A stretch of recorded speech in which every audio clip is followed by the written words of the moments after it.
Let's talk about this. Pat Beverley got us somewhere. Let's get there. He says 50% of NBA players don't love basketball. Now, 50%, I think that was a simple response, a lazy response. I think he could have got a little more specific, but it's hard because you ain't out there taking polls. But 50%, half, like what is it, 450 players in the NBA, 30, 15, yep. You're saying what? No. That's too many. 224. No. I don't say half.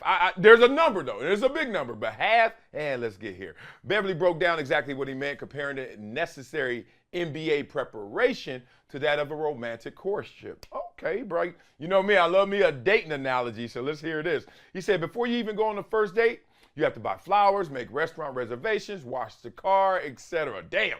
Remember them dates you used to be so pumped you wash your car? Woo, she was fine. You be out there sudding it up. Oh man, that was so good.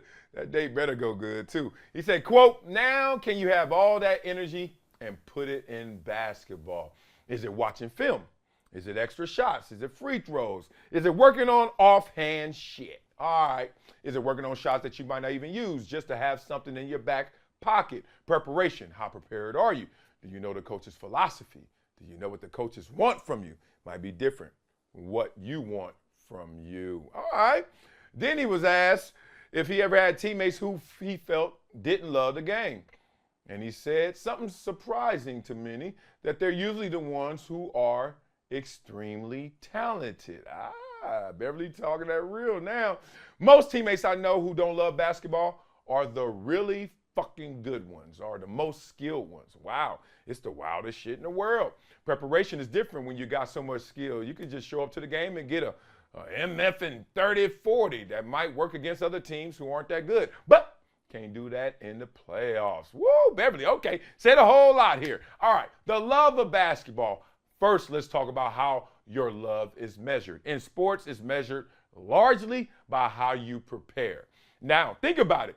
Even though it's a zero-sum game, there's a winner, there's a loser, right? The ends justify the means. We usually say how much someone loves it, not how they perform. It's how they prepare to perform, right? The overachiever, the guy who's always grinding and sweating and diving for the loose balls. Oh, he loves the game. But the guy who just goes out there and doesn't break a sweat and drops 35, it just comes to him easy, right? Catch that? And a lot of times that was broken down by racial lines. They're still doing that, but it's a little better, but it's still bad. You see a guy who's working hard, and if it's a brother, it's like, oh man, look at with all that talent, look at him. He's just always around the ball. Then you see the white guy, and they just assume he ain't got as much talent. Woo, he's just smart. He knows where to go. He's working as hard as everyone else. And you're like, what the hell did you just say? So the point is, Patrick Beverley's trying to measure the love of basketball by preparation. And I think that is false. I think that's the wrong way to look at it, because it has to be looked at in totality. You may love something, but show your love differently, right? So preparation, if you drop in 35, you're prepared. Do not give me this whole he ain't practice, he ain't do anything, he ain't stretch, he ain't eat right, he ain't go to bed, he ain't do anything and drop 35. No, he may not have done the most, but trust me, he did something. And his way of preparing is different. And I used to catch cats always slipping on that. LaDainian Thompson comes to mind, right? Smooth runner. LaDainian has some of the most hellish workouts ever, and they were never around us. He would do our workouts, and LT in our practice, don't touch him. LT in our practice, all he need to do is see it. Give him the vision reps, going like 30%. No problem. You know why? Because that dude put in that work somewhere else. Bruce Smith comes to mind. Bruce Smith, he would not come to the Monday or Wednesday meeting and look like he was focused. He'd just be in there chilling, like whatever. All right, yeah, Sometimes take a nap, didn't matter, right? You know why? Because he had already seen the entire game plan and film study on that team Sunday night after the game he just played. While that same Sunday night, we at the club.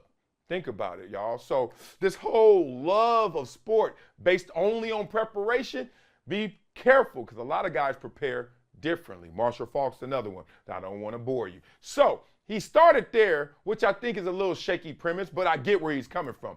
He like, a lot of these guys just ball, but they ain't really all into ball, right?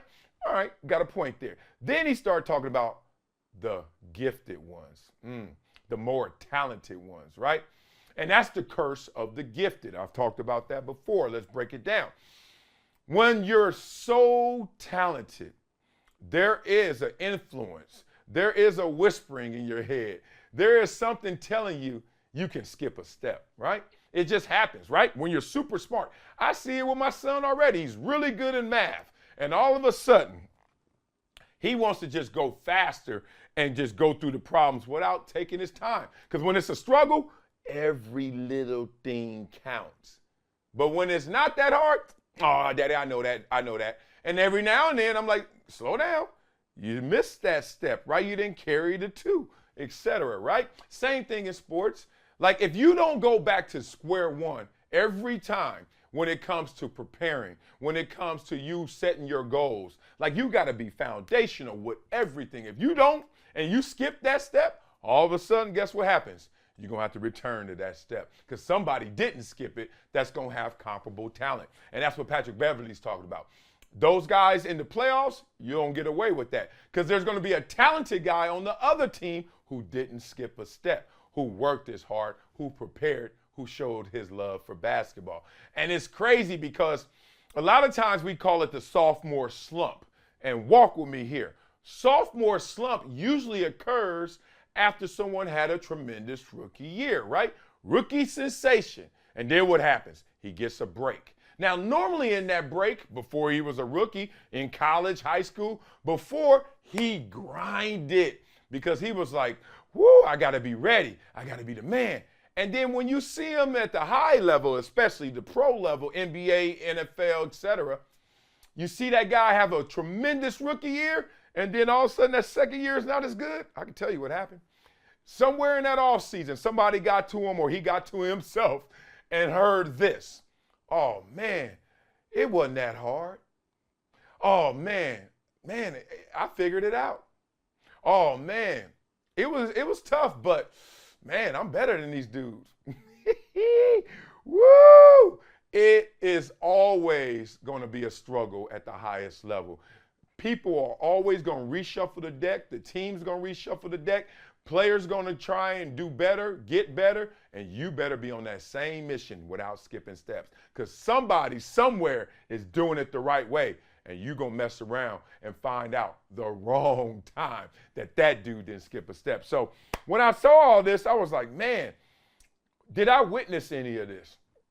Absolutely. Like being in the locker room, there were times where I didn't go through the whole game plan, let alone let me talk about somebody else. Like there were times where I was like, I ain't playing.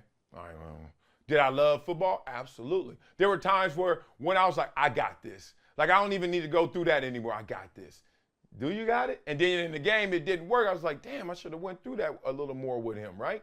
Like everyone has that in your workplace. Same thing. Like you just kind of cut a corner or two, calling it efficiency. Like I'm being more efficient, being more effective. I don't need to do all those little things. Well, maybe you do. Maybe you don't. But the measurement of that shouldn't always be you don't love what you're doing because in the pursuit of being effective and efficient, sometimes it may look from the outside that you're not all in. So thought it was a real interesting discussion because of Patrick Beverley saying half the league doesn't love basketball. Nah, because I think most of those guys are uberly talented, right? But there are levels to it. And they actually want to make sure they are at their best in performance. So being your best at performance, sometimes, be real, means you ain't practicing as hard as you should, as hard as someone else thinks you need to. So long as it turns out the right way, who are we to sit back and really complain?